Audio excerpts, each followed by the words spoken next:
بسم الله الرحمن الرحيم. الحمد لله والشكر لله والصلاة والسلام على رسول الله وعلى آله وصحبه ومن تبع هداه. أما بعد، اللهم علمنا بما ينفعنا وانفعنا بما علمتنا يا مجيب السائلين. اللهم اجعل جمعنا هذا جمعا مرحوما وتفرقنا من بعده تفرقا معصوما. قال الله تعالى: بسم الله الرحمن الرحيم. ولقد جاء آل فرعون النذر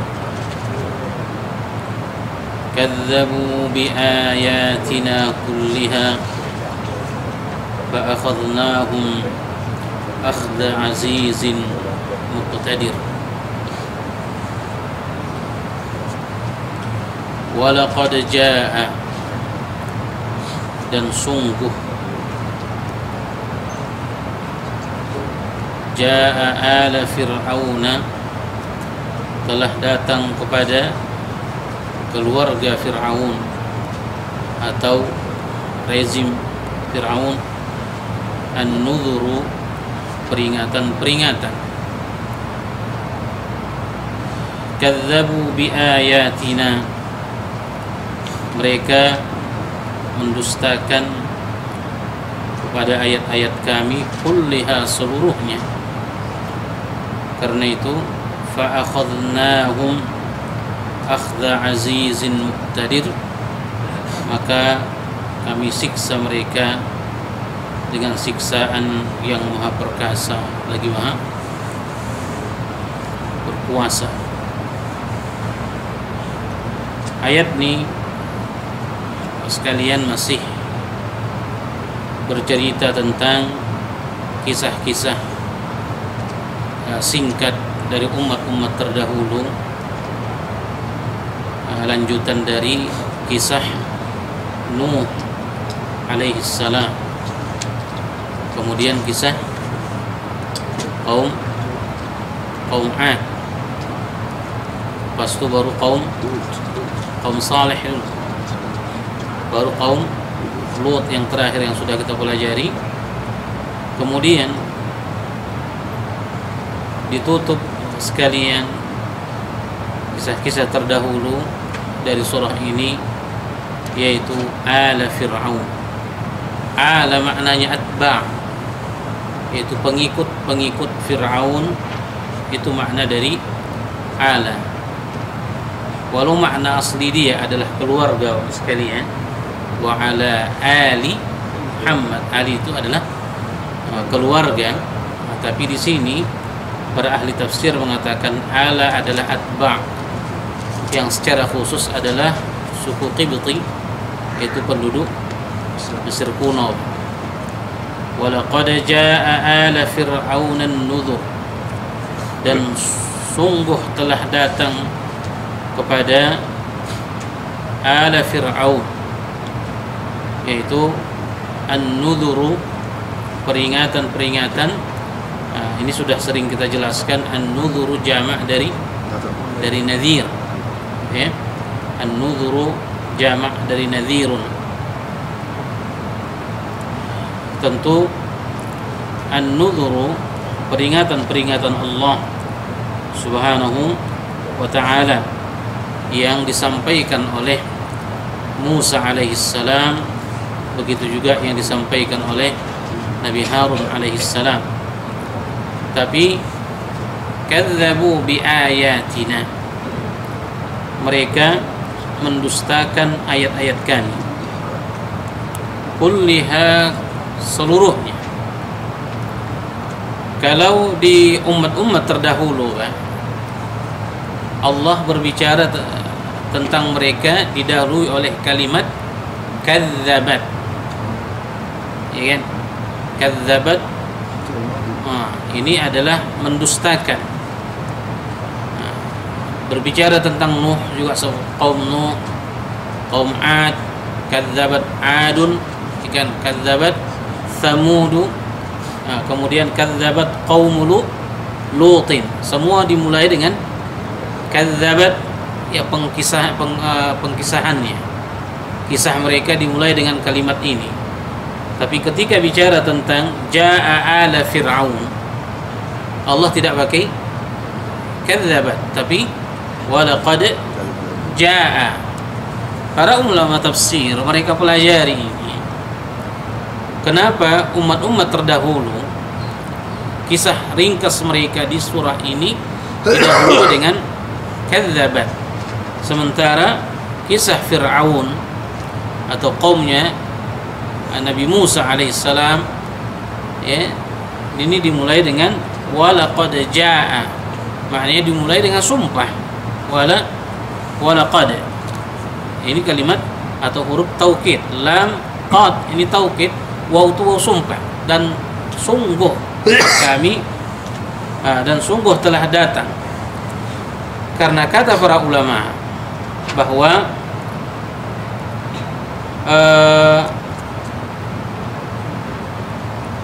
kenapa dimulai walaqad jaa di sini?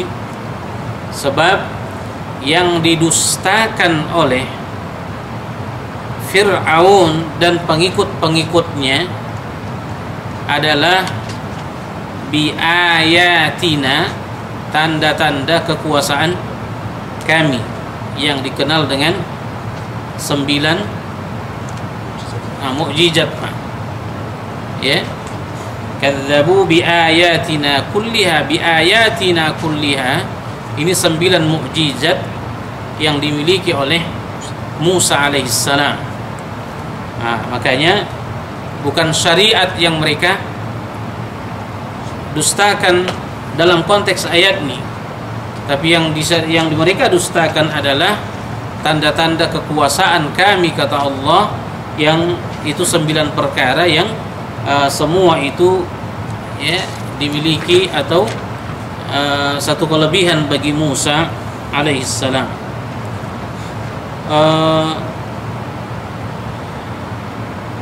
Yang 9 itu sekalian, 5 itu dijelaskan dalam surah Al-A'raf.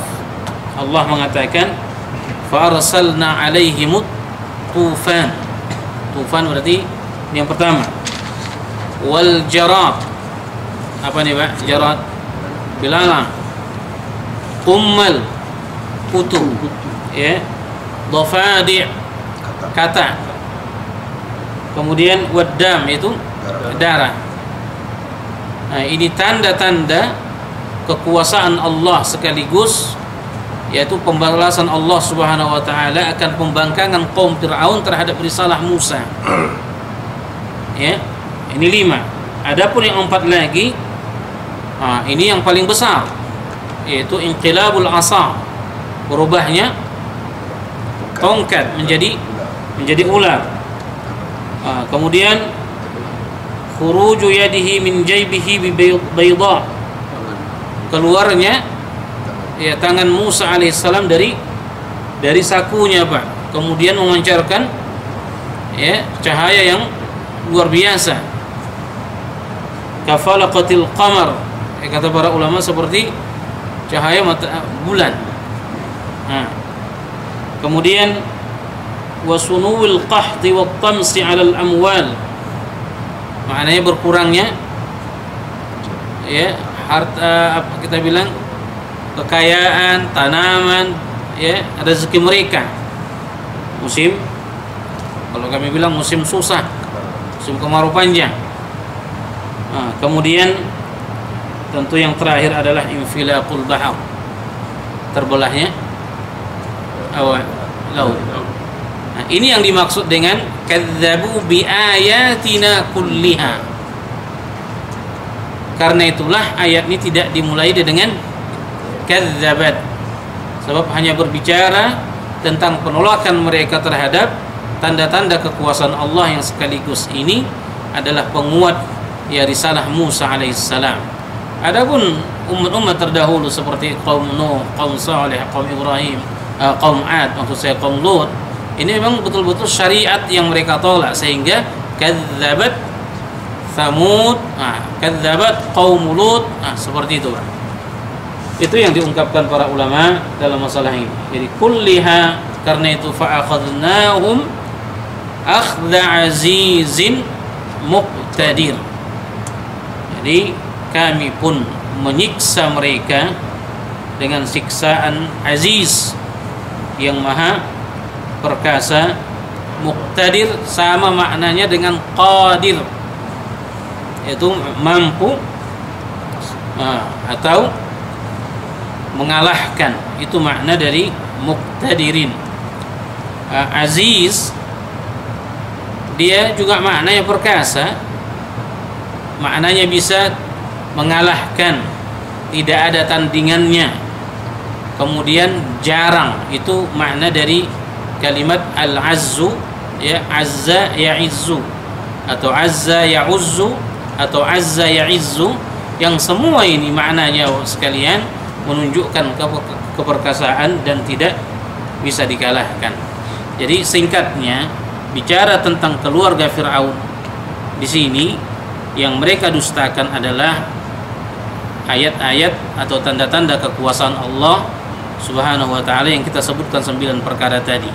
Walau di ayat lain, ya, mereka menolak risalah Musa alaihissalam, seperti di surah Al-Muzammil misalnya, inna arsalna ilaikum rasulan syahidan alaikum kama arsalna ila fir'auna rasula, kama arsalna ila fir'auna rasula fa'asa fir'aunur rasula fa'akhadnahu akhdhan wabila. Telah kami utus, ya, kepada Fir'aun seorang rasul, yaitu Musa alaihissalam, tapi mereka membangkang terhadap Musa, maka kami siksa mereka dengan siksaan yang pedih. Ini dia tentang kaum siapa? Kaum Musa atau Fir'aun dengan pengikut-pengikutnya. Sampai di situ kisah-kisah singkat dari umat-umat terdahulu. Setelah diceritakan ini semua sekalian, kemudian Allah Subhanahu wa ta'ala sekarang mengarahkan pembicaraan kepada orang-orang Quraisy. Allah mengatakan, akuffarukum khairun min ulaikum am lakum bara'atun fis zubur. Akuffarukum, di sini namanya istifham dengan makna apakah, ya. Akuffarukum, apakah orang-orang kafir kalian, khairun, lebih baik, min ulaikum, daripada mereka sama mereka di sini, Pak. Orang-orang kafir dari kaum nabi-nabi yang kita sebutkan kisahnya, yaitu kaum Nuh, kaum Ad, kaum Thamud, kemudian kaum Lut dan ala Fir'aun. Makanya di sini ulaikum, ya, ulaikum. Ini kata para ulama lil bu'di, menunjukkan jauh. Ya, maknanya orang kafir Quraisy dengan kekufuran orang-orang di sebelum mereka ini memang jaraknya jauh. Kemudian Allah mengatakan, apakah kalian wahai orang-orang kafir Quraisy, ya, khairun, lebih baik daripada orang-orang kafir terdahulu yang telah diceritakan kisahnya secara ringkas di surah ini, am lakum bara'atum fiz zubur, ataukah lakum, ada bagi kalian, bara'atun, jaminan, berlepas diri dari az-zubur, yaitu kitab-kitab terdahulu, ya, yaitu kitab-kitab terdahulu. Makna ayat ini sebagai hinaan sebenarnya terhadap orang-orang Quraisy atas kebangkangan mereka terhadap Nabi kita Muhammad SAW, seolah-olah perbuatan mereka dan pendustaan mereka, terhadap Nabi kita sallallahu alaihi wasallam, ya, itu mereka merasa berlepas diri dari ancaman-ancaman yang disampaikan kepada mereka. Karena ini biasa kita pahami bahwa bila misalnya, ini contoh saja, bila kita punya anak, kemudian sudah kita jelaskan kepada anak, tidak boleh buat macam ini, jangan buat macam ini, jangan buat macam ini. Bila kau buat macam ini nanti kena hukum, ayah akan pukul dan sebagainya. Tapi tingkah anak ini, ya, apa yang kita suruh dia jauhi itu tetap aja dia buat, seolah-olah semacam tidak peduli dengan apa yang kita suruh dia jauhi sekalian. Beginilah keadaan orang-orang Quraisy, seolah-olah mereka, ya, dalam sikap pembangkangan mereka terhadap Nabi, mereka merasa ada jaminan kalau mereka terlepas dari segala ancaman-ancaman, ya, bila ingkar terhadap seorang Nabi. Atau kata Allah, am yaquluna nahnu jami'un muntasir, atau yaquluna, mereka sering berkata, sebab ini fi'il mudhari' menunjukkan masa sekarang dan akan datang, maknanya terus menerus, yadullu ala istimrar. Nahnu, kami ini, kata mereka, jami'un muntasir, kelompok yang akan menang, ya, dari kata nasara, kelompok yang akan menang. Nah, ini keangkuhan mereka, ya. Mereka merasa orang-orang berharta dulu, mereka merasa orang-orang banyak pengikut, banyak kelompok, bahkan Mekah mereka kuasai. Jadi ucapan-ucapan mereka yang keluar dari mulut mereka adalah keangkuhan, sehingga mereka mengatakan, nahnu jami'un muntasir, kami ini adalah kelompok yang pasti menang. Langsung Allah patahkan dakwaan bohong seperti ini, Pak. Allah mengatakan, sayuhzamul jam'u wa yuwalluna dubur. Sa ini litamfis, katanya, kata para ulama lughah, menunjukkan cepat. Ketika mereka mengatakan kami menang, tapi tak berapa lama setelah itu Allah Subhanahu wa taala yuhzamul jam'u, ya, Allah mengatakan bahwa kelompok yang mengatakan kalau mereka menang, mereka dikalahkan. Itu makna yuhzam, dan bukan hanya sekadar kalah. Wa yuwallunad dubur, maknanya mereka lari, ya, tunggang langgang, maknanya ketakutan dan sebagainya. Kata para ulama, ini terjadi pada tahun 2 Hijriyah, yaitu di peperangan Badar. Ya, disinilah kekalahan telak orang-orang Quraisy, ya, dan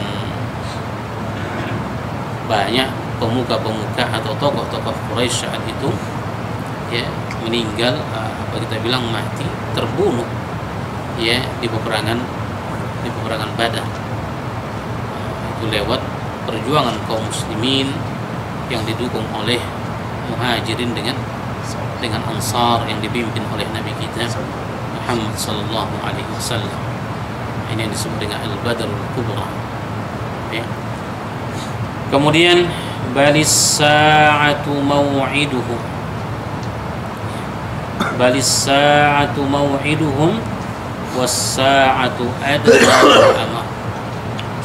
Mereka bukan saja kalah di dunia, bukan saja mereka lari tunggang langgang dari medan peperangan, akan tetapi as-sa'atu maw'iduhum. As-sa'ah di sini maknanya adalah, as-sa'ah biasanya diartikan apa, Pak? Hari kiamat. Mau'iduhum, ya, telah dijanjikan kepada mereka. Mau'id dari kata wa'ad. Sebahagian ulama, tentu ulama tafsir sekalian, Mereka mentafsirkan di sini balis sa'atu mau'iduhum ay as-sa'atu mau'iduhum bil adzabi ya wal muradu minas sa'ah yakni yaumul qiyamah. Ini sebahagian ahli tafsir. Maknanya as-sa'ah yang dimaksudkan di sini adalah hari kiamat. Mau'iduhum ya mereka dijanjikan, atau kita bilang lebih enaknya bukan dijanjikan, tapi diancam mereka pada hari kiamat dengan azab. Ya. Sebagian ulama mengatakan balis sa'atu di sini, Pak. Ya, sa'ah jadi ancaman dan siksa yang mereka alami di peperangan Badar. Ya. Kemudian was-sa'atu adha wa amar. Dan siksa hari kiamat itu tentu adha lebih dahsyat, lebih kejam, lebih a'zam. Adha itu dengan makna a'zam. Wa amar dari kata mur. Kalau mur fahid. Fahid, sesuatu yang fahid biasanya tidak menyenangkan. Maknanya siksa yang mereka alami, kata para ulama, a'zamu baliyatin wa amrin ay ashaddu mirarah min adzabid dunya qat'a. Maknanya siksaan mereka yang mereka alami di peperangan Badar ya, itu akan bersambung ke akhirat, tapi siksaan di akhirat itu jauh lebih dahsyat dan lebih tidak menyenangkan. Inilah kira-kira makna sayuhjamul jam'u wa yuwalluna dubur balis sa'atu mau'iduhum was sa'atu adha wa amar. Kemudian ayat kita juga ditutup dengan firman Allah, innal mujrimina fi dhalalin wa su'. Sesungguhnya orang-orang yang mujrim. Mujrim nih sekalian dari kata jarama, yaitu orang-orang yang terang-terangan berbuat dosa. Makanya orang Arab bila ada orang melakukan kesalahan besar, yang mereka bilang jarimah, sahibul jarimah. Pelakunya mereka bilang mujrim. Maknanya ya kesalahan yang dilakukan itu cukup fatal. Nah, karena itu para ulama tafsir mereka mengartikan innal mujrimina itu mereka orang-orang yang berbuat dosa seperti syirik, menyekutukan Allah Subhanahu wa taala, berbuat maksiat, fi dhalalin, mereka ini dalam kesesatan. Di mana, Pak? Kesesatannya di mana? Di akhirat atau di dunia? Di dunia. Tapi wasu'ur maknanya siksaan dari kata sa'ir. Atau ini di akhirat. Jadi dhalalin fid dunya. Ya, mereka sesat di dunia dan akan mendapat siksaan di akhirat. Ini makna dari innal mujrimina fi dhalalin wa su'ur. Yauma yushabuna fin nari ala wujuhihim. Pada hari yushabuna finnar, mereka ditarik dengan keras ya, ala wujuhihim ya, tapi atas muka-muka mereka ya.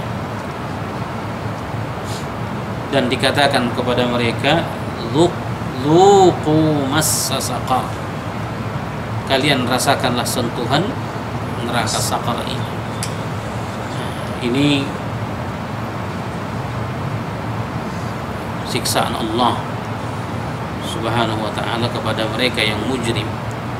Jadi mereka ditarik lewat muka-mukanya. Kenapa? Karena ketika mereka pun melakukan kemusyrikan, melakukan kemaksiatan itu ya, menunjukkan muka mereka dengan keangkuhannya. Ya, tidak ada lagi perasaan salah. Tapi dengan bangganya mereka tunjukkan mukanya ketika menyekutukan Allah dan sebagainya.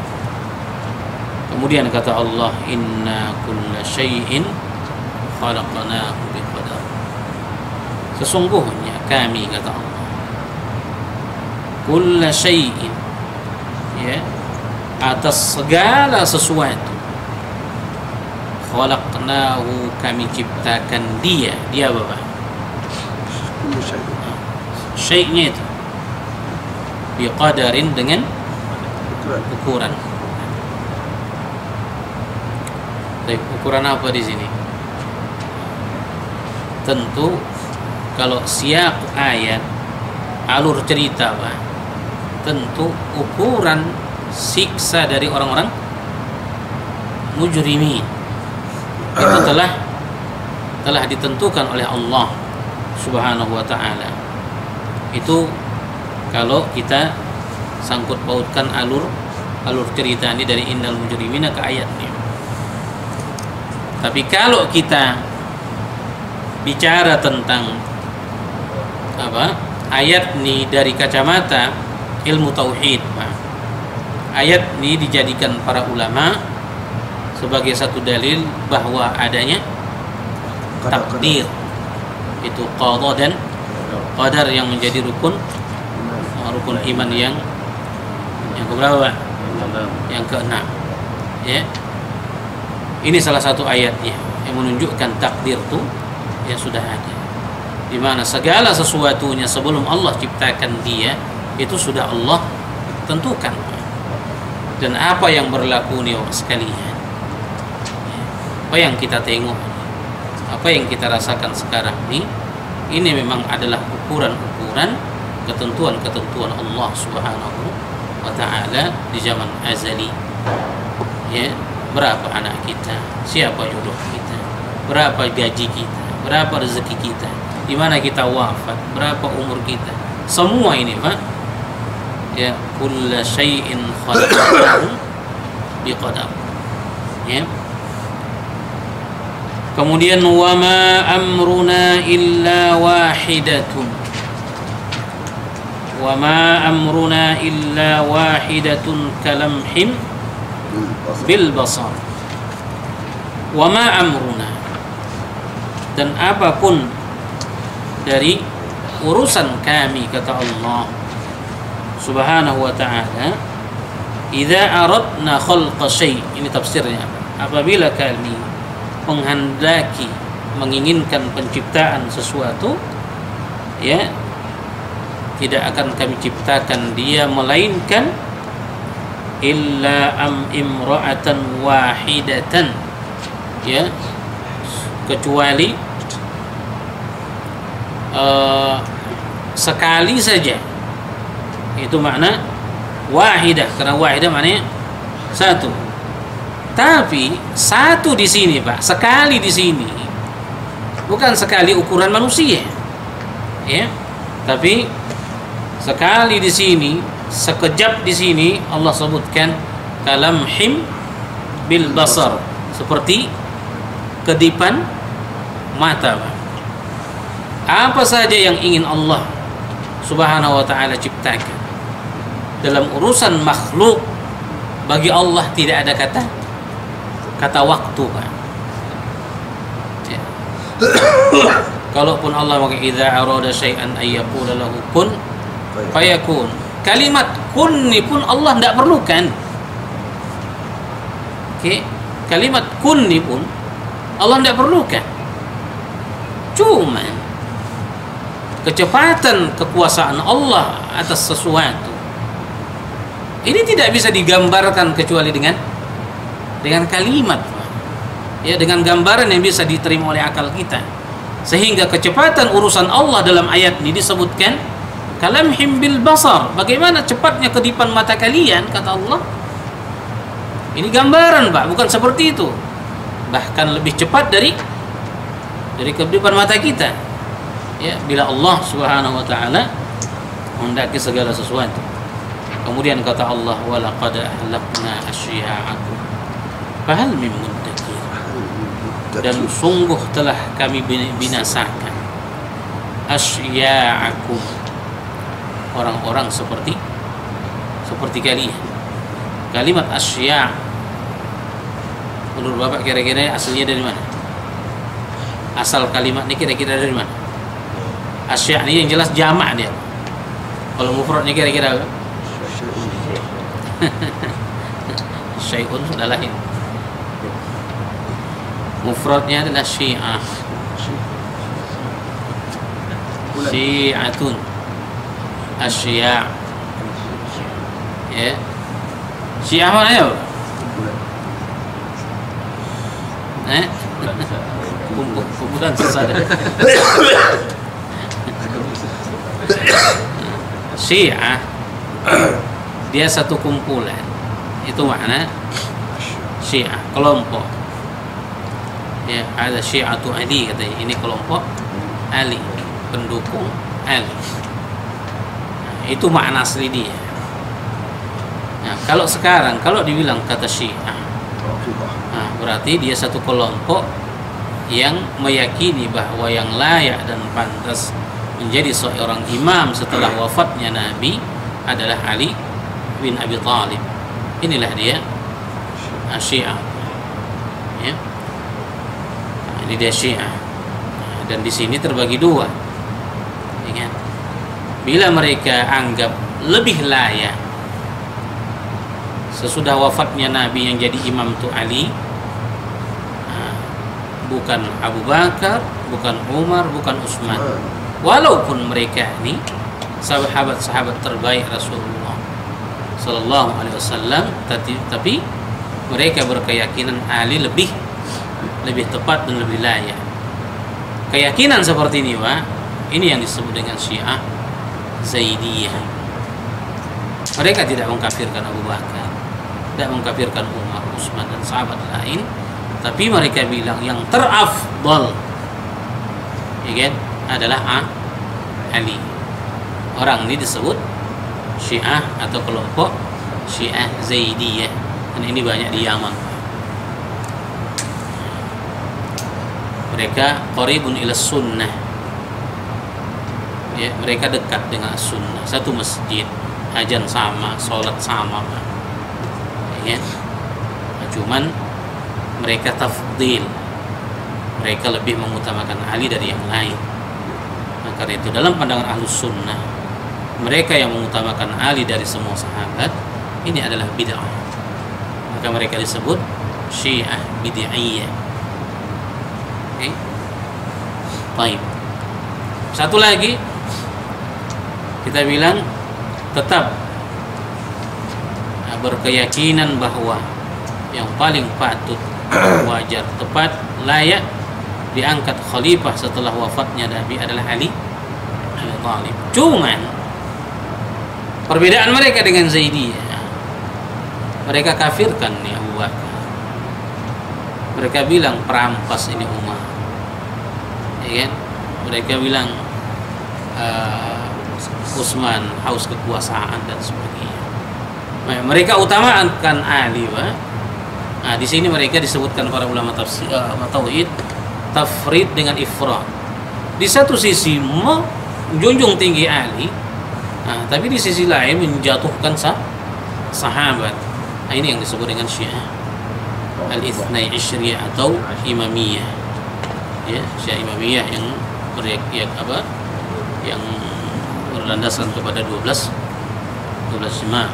Kalau ini sekalian Rafidhah, apa kata para ulama,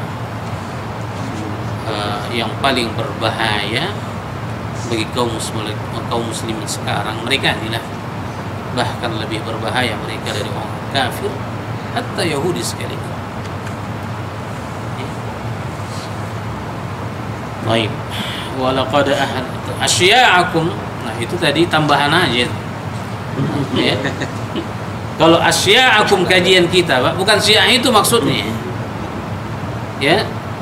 Tapi asya' ini kelompok-kelompok seperti kalian nih, ya telah pernah kami binasakan, kata Allah. Mirip-mirip kalian nih, kata Allah terhadap kafir Quraisy. Wahai orang-orang Quraisy, kata Allah, kira-kira makna ayat nih, orang-orang kafir seperti kalian di sebelumnya gitu. Sudah pernah kami hancurkan dan kami binasakan. Fahal min muddakir, apakah tidak ada yang mau mendapatkan pelajaran dari sini? Nah, ini kecaman Allah.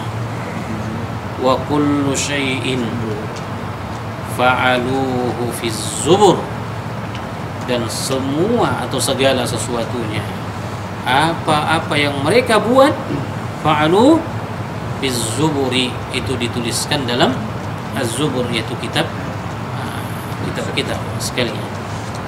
Wa kullu saghirin wa kabirin mustatar, dan seluruh ya, mulai perbuatan mereka, baik yang kecil atau yang besar, mustatarun, telah dituliskan dalam kitab-kitab tersebut.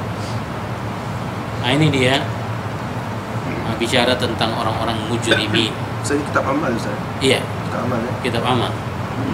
Ya, kitab amal. Zubur itu maknanya di sini kitab amal, catatan-catatan kebaikan dan keburukan seseorang. Nah, cuman di sini tentunya sekalian yang dituliskan adalah fa'alu. Kalau Bapak masih ingat, bila Allah bicara kalimat fa'ala dalam Quran, biasa perbuatan itu adalah perbuatan negatif. Bila dinisbahkan dia kepada Allah, maknanya siksa. Bapak tengok, alam taro kaifa fa'ala rabbuka bi ashabil fil. Bukankah kalian sudah tengok, kata Allah, bagaimana Allah menyiksa. Jadi kalau fa'ala rabbuka, fa'ala di sini dengan makna menyiksa. Di sini kullu syai'in fa'alu, dan segala sesuatu yang mereka perbuat. Berarti perbuatan buruk. Ya, perbuatan buruk. Itu dituliskan dalam Az-Zubur, mulai dari yang kecil serta yang besar, mustatarun, sudah tertulis di sana. Kemudian Allah tutup surah kita ini dengan innal muttaqina fi jannatin wa nahar fi maq'adi sidqin inda malikin qadir. Sesungguhnya orang-orang yang bertakwa fi jannat, mereka akan benar-benar berada di jannah, yaitu surga atau taman-taman. Wa nahar, dan juga sungai, kebun dan sungai. Ini sudah sering kita jelasin ya, Pak ya. Kemudian jannat di sini jamak dari jannah. Coba tengok di sini jamak jannatin. Kenapa? Karena al-muttaqinnya pun jamak. Maknanya orang-orang bertakwa itu nanti mereka tidak berada di satu kebun atau taman, tapi berada di taman-taman. Oke, berada di taman-taman. Wa nahar, ya kan? Ini sungai-sungai kecil yang menunjukkan keindahannya. Walau kita bilang sering gambaran surga nih sekalian, Allah sebutkan di dalam Al-Quran, yaitu sesuai dengan keadaan tempat turunnya Al-Quran ya. Maka kita bilang, kalaulah Al-Quran turun di Malaysia atau di Indonesia, pasti gambaran surga bukan taman-taman dan sungai. Udah bosan kita tengok di Indonesia banyak kayak gitu ya. Nah, mulai dari sungai besar, sungai kecil, taman ini, taman itu, cantik.